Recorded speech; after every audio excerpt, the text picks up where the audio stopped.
कृष्ण की वाणी। बच्चे, इस नए साल में ना तुम्हें मेरा बहुत सारा आशीर्वाद मिलने वाला है। तुम्हारे साथ कुछ बहुत अच्छा और बहुत नया होने वाला है। वो होगा नया तुम्हारे लिए, लेकिन ना तुम्हें बहुत अच्छा लगेगा। तुम्हें मेरे आशीर्वाद से मिल रहा है वो। और सुनो, जब भी तुम मेरा ध्यान करने बैठते हो ना, तो तुम्हारा ध्यान नहीं लगता है। मैं नहीं कहता कि आधा घंटा 1 घंटा मेरा ध्यान करो। देखो, धीरे धीरे अभ्यास करो। शुरुआती दौर में ना 5 मिनट से शुरू करो। धीरे धीरे धीरे करके 5 मिनट, 10 मिनट, 15 मिनट, 20 मिनट, ऐसे करते करते ना तुम आधा घंटा 1 घंटा पहुंच जाओगे। और अगर शुरुआत से ही 1 घंटे पर पहुंचोगे तो वो तुम्हारा करने का फ़ायदा नहीं रहेगा। चाहे 5 मिनट करो, लेकिन मेरा ध्यान लगा कर करो। एक चित्त होकर करो कि जहाँ तुम और मैं हो, बस और कोई ना। जहाँ पर तुम सारी बातें मेरे आगे रख सको, अपनी सारी परेशानियाँ मुझसे कह सको, और मैं तुम्हारी सारी समस्या का हल करूँगा। सब कुछ हो जाएगा। और सुनो, तुम्हारा जो मंदिर है ना, उसमें बहुत कुछ अस्त व्यस्त हो रखा है मेरे बच्चे। अपने मंदिर की साफ सफाई करो, और जो चीज़ें अस्त व्यस्त है ना, उन्हें सही तरीके से सही जगह पे लगाओ। और अक्सर ना, जहाँ तुम पूजा पाठ करने बैठते हो, मेरी माला लेकर जहाँ तुम मेरा मंत्र जाप करते हो, उस माला को तुम वहीं रख देते हो, या फिर इधर उधर कहीं रख देते हो। तो ऐसा मत किया करो। उस माला में मेरा मंत्र होता है, उसमें शक्तियाँ हैं मेरी। तो उसे इधर उधर रख कर ना अपवित्र मत करो, उसकी बेकदरी मत करो। उस माला की ना एक जगह बनाओ, मेरे मंदिर में ही बनाओ, कि तुम उसे वहाँ पर रख सको। उठकर वहीं रख दो जहाँ से तुमने उठाई है। इस बात का ध्यान रखना अगली बार से। और सुनो, कभी कभी ना आगे बढ़ने के लिए ना 1 कदम पीछे खींचना पड़ता है। जब मैं तुमसे कहूँ ना कि 1 कदम पीछे हटा लूँ, तो हटा लेना। बात को समझना। ये मत समझना कि तुम ऐसा नहीं करोगे, ऐसा मत करना। क्योंकि देखो, जब आगे छलांग लगानी होती है ना, तो 1 कदम पीछे हटाना पड़ता है। 1 कदम पीछे हटाकर मैं तुमसे ऐसी छलांग लगवाऊंगा ना कि सब देखते ही रह जाएंगे। तुम समय के साथ क्या, समय के आगे निकल जाओगे। तुम देखते जाओ। और आने वाले दिनों में ना मैं तुम्हें तुम्हारे पाँव पर खड़ा करूंगा मेरे बच्चे, कि तुम्हें किसी पर भी आश्रित ना होना पड़े, किसी के ऊपर आश्रित ना होना पड़े। छोटी छोटी चीज़ों के लिए भी ना तुम दूसरों पर आश्रित हो जाते हो। मैं बिल्कुल नहीं चाहता कि तुम किसी पर भी आश्रित रहो। अपने सारे कामों को तुम खुद से कर पाओ। जो भी तुम्हारा मन करे वो तुम खरीद पाओ। ऐसा बनाऊंगा, तुम्हें इतना सक्षम बनाऊंगा कि तुम शायद दूसरों की मदद भी कर पाओगे। जब दूसरा तुम्हारे पास मदद मांगने आएगा ना, तो तुम खुशी खुशी उसकी मदद भी करोगे। मुझे पता है, क्योंकि तुम्हारा दिल ना बहुत बड़ा है। और ना तुम किसी को रोते हुए नहीं देख सकते हो। तुम उसकी सेवा करना चाहते हो और करते भी हो। मुझे ये बात बहुत बहुत अच्छी लगती है तुम्हारी। और अगर कोई ये कहे ना तुम्हारी पूजा पाठ को देखकर कि तुम ढोंग करते हो, तुम ऐसा वैसा, बहुत लोग तुम पर उंगलियां उठाने की कोशिश करते हैं, तुम्हारी भक्ति पर उंगली उठाते हैं, लेकिन तुम्हें ध्यान नहीं देना है। देखो, वो उनका सोचना है। अगर वो तुम पर उंगली उठाते हैं ना, तो वो इस कारण उठाते हैं कि वो नहीं चाहते कि तुम भक्ति भाव करो, पूजा करो मेरी, मुझसे जुड़े रहो। उनको इस चीज़ से दिक्कत नहीं कि तुम मेरी पूजा पाठ किस तरीके से कर रहे हो। उन्हें दिक्कत ये है कि तुम मेरी पूजा पाठ कर रहे हो, और वो डरने लगे हैं तुमसे। क्योंकि उन्हें मालूम पड़ चुका है कि तुम्हारे सर पर अब किसका हाथ आ चुका है। मेरा हाथ है तुम्हारे सर पर, तो वो चाह कर भी ना तुम्हारा कुछ बिगाड़ नहीं पा रहे हैं। बस इसलिए वो तुम्हारी भक्ति पर तुम्हें इस तरह से नहीं तो उस तरीके से ना तुम्हें सुनाने की कोशिश करते हैं कि तुम छोड़ दो। कैसे भी करके तुम्हें डराने की कोशिश करते हैं, तुम्हें तरह तरह की बातें करने की कोशिश करते हैं। लेकिन तुम ना किसी की बातों में मत आना, और मुझे कभी मत छोड़ना, कभी मत छोड़ना। क्योंकि लोग तो यही चाहते हैं कि तुम छोड़ो और तुम्हारे साथ वो कुछ गलत करे, समझना। और सुनो, कुछ लोग ऐसे हैं जो शतरंज की चालें चलने की कोशिश कर रहे हैं, षड्यंत्र रच रहे हैं तुम्हारे खिलाफ। और वो अकेला नहीं, कोई कोई साथ में और भी है उनके।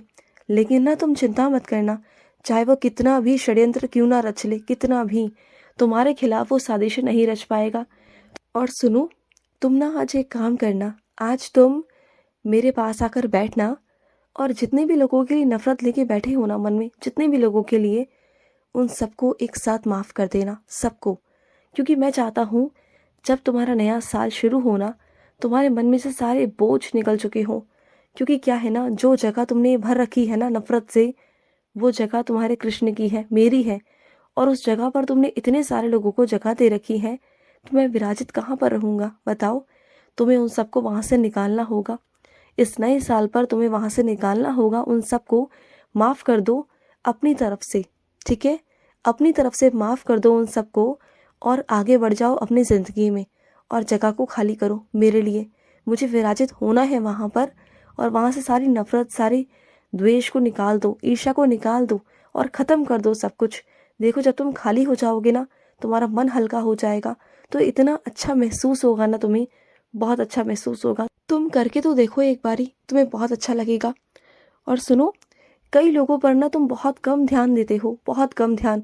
शायद वो लोग तुम्हारी ज़िंदगी में इतना अहमियत नहीं रखते हैं, लेकिन क्या है ना मेरे बच्चे, कभी कभी किसी की बातें बहुत ऐसी हो जाती हैं कि वो जो तुम्हें कहना चाहते हैं ना, वो बहुत ज़रूरी होता है तुम्हारे लिए।